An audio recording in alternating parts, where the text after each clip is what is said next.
का है। इससे न आपको कोर्ट जाना पड़ेगा, न कचहरी जाना पड़ेगा, न किसी तरह का विवाद होगा और कानूनी रूप से इस तरह का कोई भी बंटवारा मान्य होगा। और इसमें जितने भी वारिस हैं उनके सबके नाम से बंटवारा हो जाएगा, उनके सबके नाम से दाखिल खारिज हो जाएगा, सबके नाम से म्यूटेशन चढ़ जाएगा और सबके नाम राजस्व रिकॉर्ड में बोलेंगे, सबके नाम की राजस्व रिकॉर्ड में एंट्री भी होगी। दोस्तों, आज के इस वीडियो में मैं आपको ये बताने जा रहा हूँ कि बाप दादा की प्रॉपर्टी या अपने पिता की प्रॉपर्टी हम अपने नाम से कैसे ट्रांसफ़र करवाएं, यानी कि पुश्तैनी पूर्वजों की कोई प्रॉपर्टी अगर हमारे पास है तो उसको हम हमारे नाम से कैसे ट्रांसफ़र करवाएं।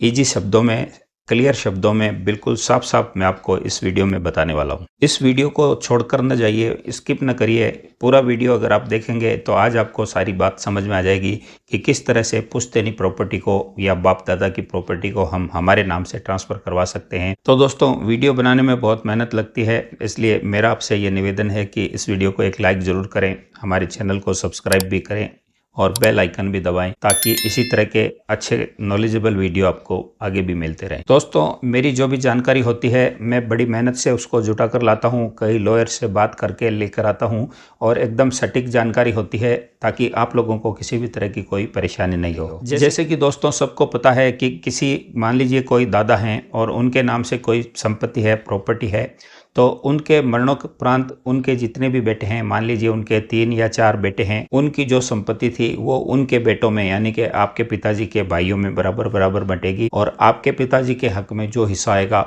वो हिस्सा फिर आप भाइयों में बटेगा, यानी कि आपके पिताजी की जितनी भी संतान है उन संतान में वो हिस्सा बारी बारी से बंट जाएगा। तो कहने का मतलब ये है कि दादा की प्रॉपर्टी पहले उनकी पूरी संतान में बटेगी, यानी कि अगर उनके 4 बेटे हैं तो चारों बेटों में जितनी भी संपत्ति है बराबर बराबर बढ़ जाएगी और आपके पिताजी की जो भी संपत्ति है जो उनके हिस्से में दादा के जरिए आई है वो संपत्ति आप जितने भी भाई हैं उन सब भाइयों में बराबर बराबर बंट जाएगी। अब सवाल ये आता है कि इस प्रॉपर्टी को हम हमारे नाम से ट्रांसफ़र कैसे कराएं, बराबर बराबर हिस्सों में किस प्रकार से हिस्से आपस में बांटें कि किसी तरह का कोई विवाद नहीं हो। इसके मैं आपको 4 तरीके बताऊंगा। 4 तरीकों में से 2 तरीके फर्जी हैं जो कि होते आए हैं और 2 तरीके वैलिड हैं, कानूनी रूप से सही हैं और उन तरीकों से अगर आप बंटवारा करते हैं तो आपको भविष्य में कभी कोई दिक्कत नहीं आएगी। लेकिन शुरू के जो 2 तरीके हैं जो कि समाज में होते आए हैं, अगर उन तरीकों से आप बंटवारा करते हैं तो आपको बाद में पुलिस, थाने और कोर्ट कचहरी के चक्कर लगाने पड़ेंगे। तो दोस्तों, इस वीडियो में मैं आपको चारों तरीके बताऊंगा और लास्ट में सबसे बेहतर तरीका बताऊंगा जिस तरीके से अगर आपने अपनी संपत्ति का बंटवारा किया और अपने नाम से कोई संपत्ति कराई तो आपको किसी भी तरह की परेशानी नहीं आएगी, यहाँ तक कि आपकी आल औलाद को भी कोई परेशानी नहीं आएगी। तो दोस्तों, जो सबसे पहला फर्जी बंटवारा है वो ये है कि सब लोग, जितने भी परिवारजन होते हैं, वो सब आपस में एक मीटिंग करते हैं, एक घर में, परिवार में बैठ जाते हैं और आपसी सहमति से एक बंटवारा कर लेते हैं। फलां मकान इसका है, फलां मकान इसका है, फलां प्लॉट इसका है और इस तरह से मौखिक रूप से उस बंटवारे को कर कर सब अपने अपने हिस्से में काबिज हो जाते हैं और इसका कोई डॉक्यूमेंट्स नहीं बनता, सिर्फ आपसी सहमति से ये बंटवारा होता है।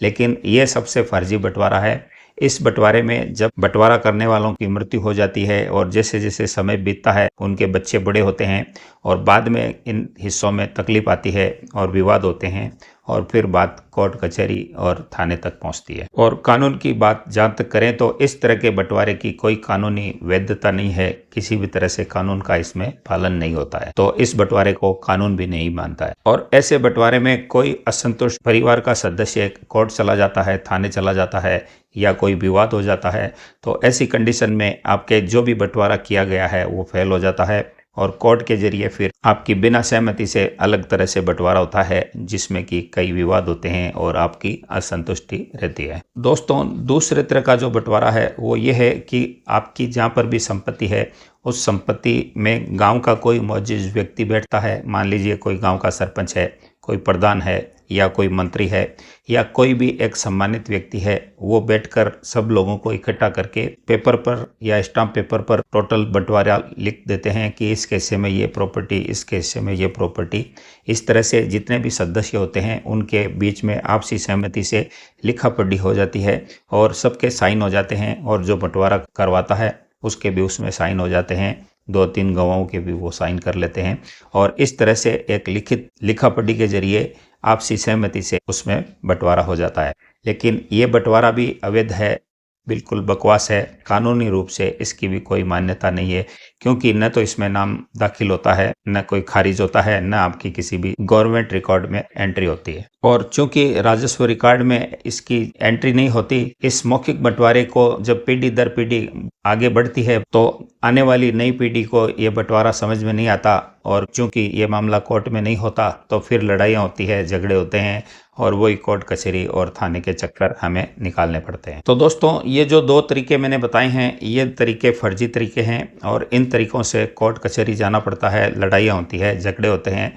आपसी विवाद होते हैं, और सिर्फ टबल की नौबत आती है। तो ये दो तरीकों के अलावा अब जो दो तरीके मैं आपको बताने वाला हूँ वो कानूनी तरीके हैं। और पहला जो तरीका मैं बताऊंगा वो एकदम सेफ तरीका है। इससे न आपको कोर्ट जाना पड़ेगा, न कचहरी जाना पड़ेगा, न किसी तरह का विवाद होगा, और कानूनी रूप से इस तरह का कोई भी बंटवारा मान्य होगा। और इसमें जितने भी वारिस हैं उनके सबके नाम से बंटवारा हो जाएगा, उनके सबके नाम से दाखिल खारिज हो जाएगा, सबके नाम से म्यूटेशन चढ़ जाएगा, और सबके नाम राजस्व रिकॉर्ड में बोलेंगे, सबके नाम की राजस्व रिकॉर्ड में एंट्री भी होगी। तो दोस्तों, इस तरीके में आपको करना ये होगा कि मान लीजिए आपके दादा की प्रॉपर्टी है और वो आपके पिता के नाम से आई हुई है, या आपके पिता ने स्वर्जित आय से उस संपत्ति को खरीदा है, और अब वो संपत्ति आप आपस में बांटना चाहते हैं, और मान लीजिए कि आप 4 भाई हैं। तो आपको करना यह है कि चारों भाइयों को इकट्ठा हो जाना है, और आपको अपने ब्लॉक में तहसीलदार के पास जाना है, या एसडीएम, या जो भी आपका निकाय है, ग्राम पंचायत है या नगर पालिका है, नगर निगम है, जिस भी निकाय में आपकी संपत्ति आती है, जिस निकाय से आपकी संपत्ति जारी होती है, उस संपत्ति के अधिकारी से आपको जाकर मिलना है। इसमें अलग अलग जगह पे अलग अलग निकाय होते हैं। किसी निकाय को कुछ बोला जाता है, हमारे हिंदुस्तान में अलग अलग अंचल में अलग अलग इस चीज को बोला जाता है। मैक्सिमम जगह तहसीलदार बैठता है या सीओ बैठता है, जिसको कि सर्किल ऑफिसर बोलते हैं।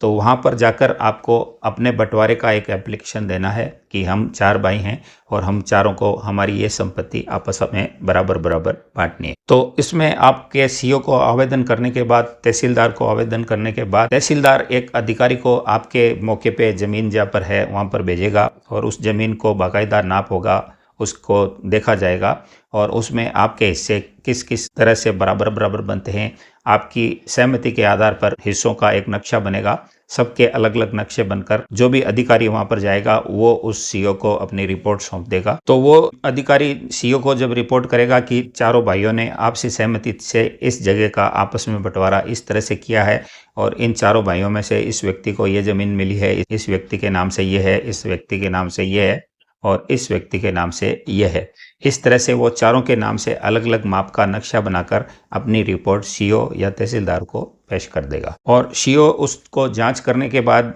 उसको राजस्व विभाग में भेज देगा, और वहाँ रेवेन्यू इंस्पेक्टर या पटवारी उसकी जमाबंदी बनाकर उसको राजस्व रिकॉर्ड में एंट्री आपके नाम से अलग अलग कर देंगे, और इस प्रकार से वो ज़मीन राजस्व रिकॉर्ड में आप चारों भाइयों के नाम से अलग अलग बोलने लगेगी, और अब वो आपकी संपत्ति है। अब उस संपत्ति को आप बेच सकते हैं, आप किसी को भी सेल कर सकते हैं, किसी को भी गिफ्ट दे सकते हैं, या कुछ भी कर सकते हैं, या अपनी औलाद को भी दे सकते हैं। मतलब वो संपत्ति के एकमात्र मालिक आप हो गए। चारों का हिस्सा अलग अलग हो चुका है, उसमें अब सामलाती नहीं है, किसी का भी कोई लेना देना नहीं। इस तरह से जमाबंदी करके आपको जमाबंदी की नकल दे दी जाएगी, और आप चाहें तो उसको ऑनलाइन भी चेक कर सकेंगे। ऑनलाइन भी वो रिकॉर्ड में आपके अलग अलग नाम से अलग अलग बोलेगी। अब दोस्तों, जो चौथा तरीका मैं बताने जा रहा हूँ वो तरीका सबसे प्रॉम्प्ट तरीका है, सबसे अच्छा तरीका है, और एकदम आसान तरीका है। इसमें आपको करना कुछ नहीं है, आप चारों भाइयों को बराबर बराबर से अपनी ज़मीन को बांटना है। तो आप रजिस्ट्री कार्यालय में जाकर आवेदन करेंगे,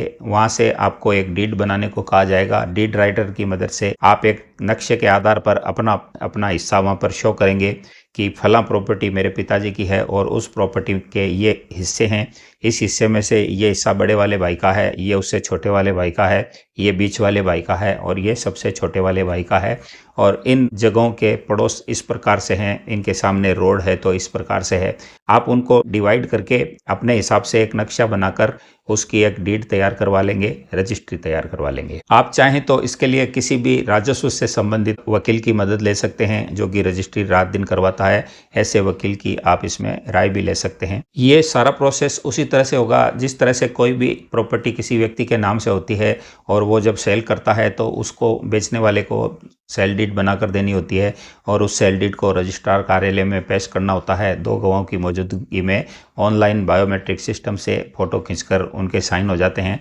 और इस तरह से वो बेचानामा हो जाता है और वो उस प्रॉपर्टी का मालिक हो जाता है जिसके नाम से वो डीड तैयार करवाई जाती है। तो उसी तरह का ये प्रोसेस है, आपको भी उसी तरह से अपनी डीड तैयार करवानी है। अलग अलग प्रॉपर्टी को आपको उसमें शो करना है और उसको फिर डीड कार्यालय में आपको 2 गवाहों की मौजूदगी में पेश करना है। और दोस्तों, जब आपके चारों भाइयों के नाम से अलग अलग रजिस्ट्री हो जाएगी तो रजिस्ट्री के आधार पे आप उसमें म्यूटेशन करवा सकते हैं, यानी कि राजस्व रिकॉर्ड में आप अपने नाम की एंट्री करवा सकते हैं और इस प्रकार से आप चारों व्यक्ति उस अपने पिता की प्रॉपर्टी में अलग अलग मालिक बन जाते हैं और उसमें फिर किसी दूसरे भाई का कोई अधिकार नहीं रहता। अब दोस्तों, जो तरीके मैंने आपको दोनों बाद वाले बताए हैं जो कि प्रॉम्प्ट हैं, जिसमें सरकारी रिकॉर्ड में आपके नाम की एंट्री होती है, आपके नाम से पर्सनल दस्तावेज बनते हैं, तो इन दोनों दस्तावेजों में थोड़ा फ़र्क है। और वो फ़र्क ये है कि जो लास्ट वाला स्टेप मैंने आपको रजिस्ट्री वाला बताया, जो कि सब रजिस्ट्रार के पास जाके हमें उसकी डीड बनानी पड़ती है, तो उसमें आपको स्टाम्प ड्यूटी पे करनी पड़ेगी, यानी कि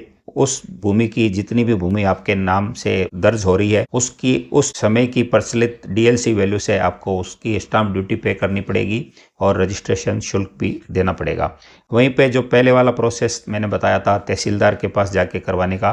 प्रोसेसिंग फीस और चार्जेज उसमें भी लगते हैं, लेकिन उसमें थोड़ा सा कम लगते हैं। तरीका इसका भी सेम है और रजिस्ट्री करवाने का भी सेम है। दोनों में ही राजस्व रिकॉर्ड में एंट्री होती है, दोनों में ही गवर्नमेंट रिकॉर्ड में आपका नाम चढ़ जाता है। तो दोस्तों, जो दोनों तरीके हैं, लास्ट वाले तरीके हैं, अब उसमें आपको ये तय करना है कि आपको कौन सा तरीका इजी लगता है, कौन सा तरीका आपको ठीक लगता है। दोनों ही गवर्नमेंट रिकॉर्ड में नाम चढ़ते हैं, लीगल रूप से सही हैं और किसी भविष्य में होने वाले विवाद को टालते हैं और आपकी आल औलाद को वही संपत्ति मिलती है जो कि आपके नाम से रजिस्टर्ड हुई है या आपके नाम से जिसकी राजस्व रिकॉर्ड में एंट्री हुई है। दादा से बेटे को और बेटे से आपको इस प्रकार से संपत्ति का बंटवारा हो जाता है और इन 4 तरीकों से आप इसको कर सकते हैं, जिसमें शुरू के 2 तरीके अवैध हैं और रिस्की हैं, जिसमें कि मौखिक रूप से या गांव के मौजूद लोगों की मौजूदगी में जो बंटवारा होता है वो बाद में कोर्ट कचहरी और थाने जाता है, उसमें विवाद होते हैं। लेकिन बाद के जो 2 तरीके हैं कानूनी रूप से मान्य हैं,